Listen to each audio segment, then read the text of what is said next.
Hey buddies, where are you going? Subscribe my channel to meet me again.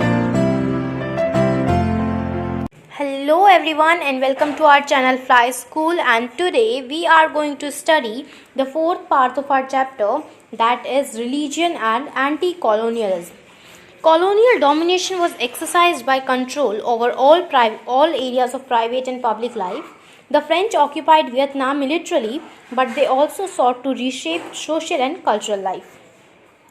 So let me make you understand this in a very short way that जो colonial control था वो पूरी private और public life के ऊपर आ चुका था, और अब क्या कर रहे थे, फ्रेंच की जो मिलिट्री थी उसको भी उन्होंने कंट्रोल कर लिया था, लेकिन अब वो क्या कर रहे थे, उसकी सोशल और कल्चरल लाइफ को भी कंट्रोल कर रहे थे. While religion played an important role in strengthening colonial control, it also provided ways of resistance.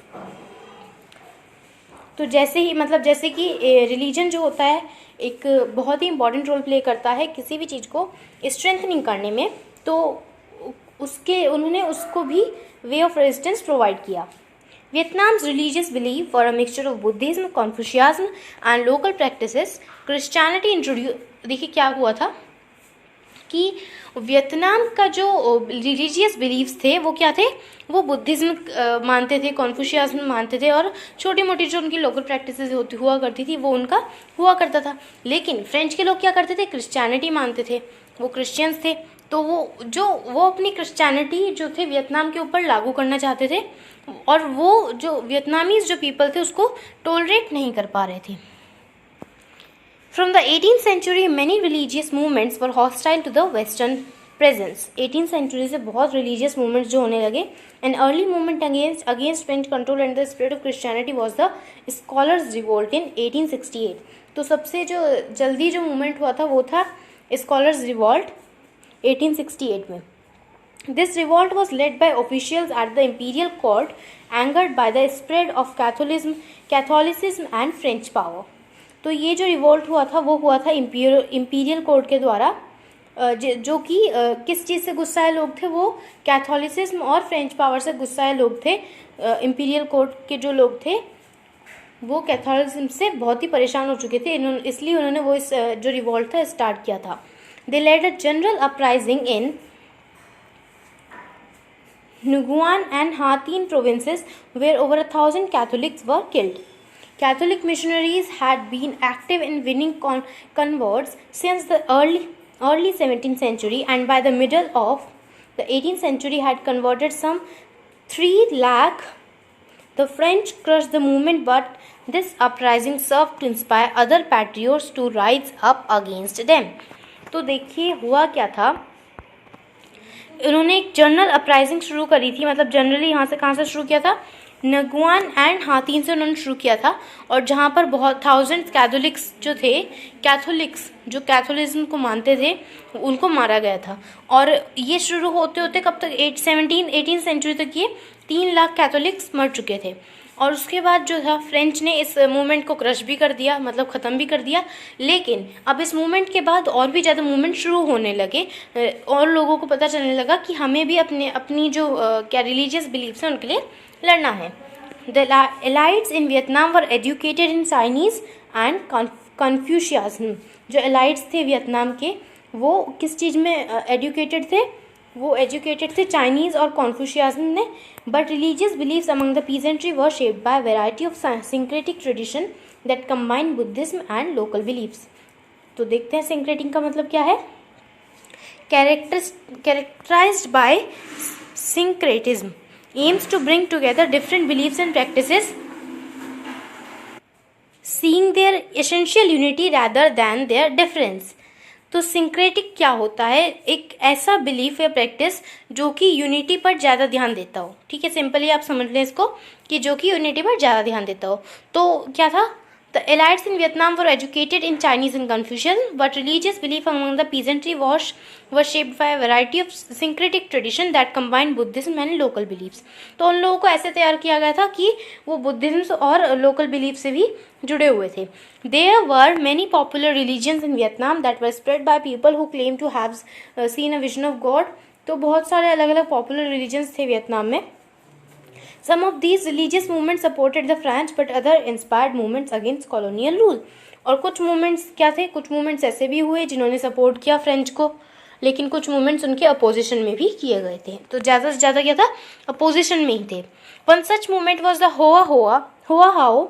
It began in 1939 and gained great popularity in the fertile Mekong Delta area. It drew on religious ideas popular in anti-French uprising of the 19th century.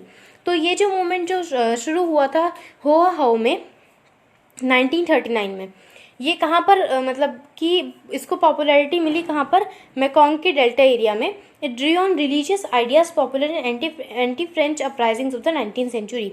तो इसने भी क्या किया कि religious ideas को अपने popular बनाया जो वियतनाम के लोग थे उनके बीच. The founder of Hoa Hao was a man called Huynh Phu So. तो उसके फाउंडर कौन थे, Huynh Phu So. He performed miracles and help the poor. इन्होंने मिरेकल्स किए और गरीब लोगों की मदद करी.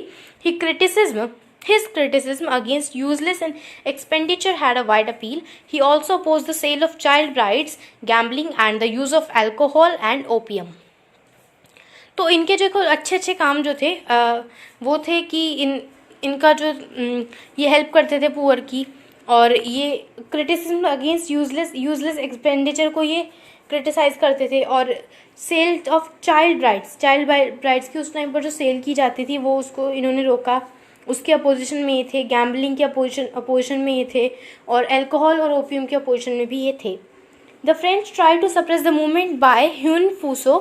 इन फ्रेंच के लोगों ने क्या किया, उस मूवमेंट को सप्रेस करने की कोशिश करी. दे डिक्लेयर्ड हिम मैड. उन्होंने उसको बताया कि ये जो आदमी है ये पागल है. Called him mad bonze. और उसको कहा कि ये मैड बोन्स है. And put him in a mental asylum. और इसलिए उनको पागल खाने में डाल दिया गया. Interestingly, the doctor who had to prove him insane became his follower, and finally in 1941 even the French doctors declared that he was sane. तो जो डॉक्टर उसको पागल प्रूव करने वाला था उन्होंने ही उनका साथ देना शुरू कर दिया और 1941 तक उन्हें साबित कर दिया कि ये मैड नहीं है. The French authorities exiled him to Laos and sent many of his followers to concentration camp. और फ्रेंच की जो अथॉरिटीज़ थी उन्होंने एक्साइल कर दिया उनको लाओस के लिए, और उसके फॉलोअर्स को जो भी उनके फॉलोअर्स थे उनको कॉन्सेंट्रेशन कैंप्स में भेज दिया गया. अब कॉन्सेंट्रेशन कैंप्स क्या होता है ये देखते हैं. A prison where people are detained without due process of law. The word evokes an image of a place of torture. तो कॉन्सेंट्रेशन कैंप वो होते हैं जहाँ पर लोगों को ऐसे ही बिना किसी प्रूफ के डाल दिया जाता है और उनको वहाँ पर ब्रूचुअल तरीके से, मतलब कि उनको मार पिटाई करके उनको वहाँ पर रखा जाता है. Movements like this always had a contradictory relationship with mainstream nationalism.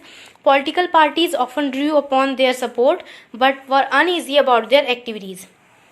Political parties जो थी वो उनका सपोर्ट तो दे रही थी फ्रेंच के लोगों का, लेकिन वो तब भी उनकी एक्टिविटीज से खुश नहीं थी.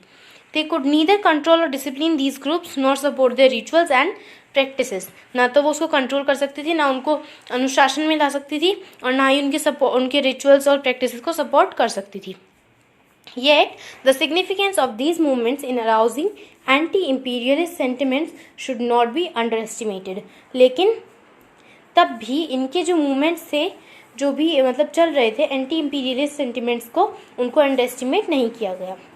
ठीक है बच्चों, तो ये आपका 4th पार्ट था.